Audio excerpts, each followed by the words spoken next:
2 Kings 23, verse 31 to chapter 24, verse 17.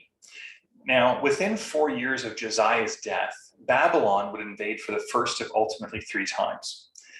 The first time, Babylon would take a number of exiles, take a number of people, leaders, the rich, back to Babylon and surrounding area, and Daniel went among that first group of exiles.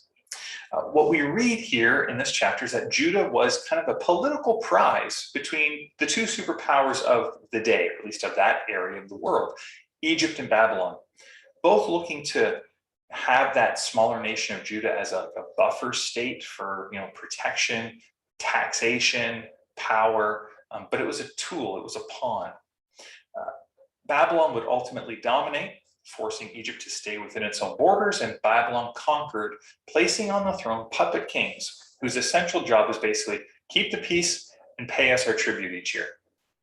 It's during this era the prophet Jeremiah ministered, and a little bit before into the later years of Josiah's life. The nation of Judah, we read here, it's on its last legs. The nation in general and the kings following Josiah here are just going to, even when they say, hey, Jeremiah, tell us what God says, Jeremiah tells them, they do the opposite. The nation, from the king all the way down as a whole, not every individual, but again, the spirit, the culture of the nation is one that just refused to listen, trust, and obey God. Notice in this section, we see both the Egyptian and then the Babylonian king appointing kings over Judah, but then giving them different names, renaming them. This was kind of a sign of not exactly ownership, but like authority. It's like, I've named you, so you're mine. Every time you use that name, or every time you're going to have to use that name in kind of official business related to me, you have to use the name I gave you. And here's the thought that came to me as I was thinking about this today. God says he gives us a new name. We are his.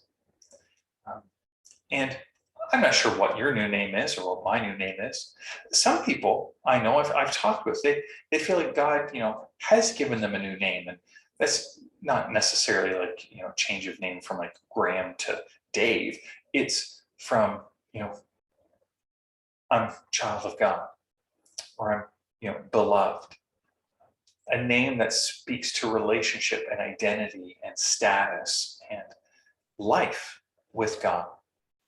God says he's giving you a new name. Just think about that today and see what thoughts come for you and God. May the Lord bless you and keep you. May the Lord make his face to shine upon you. May the Lord be gracious to you. And today would you know his peace. God bless.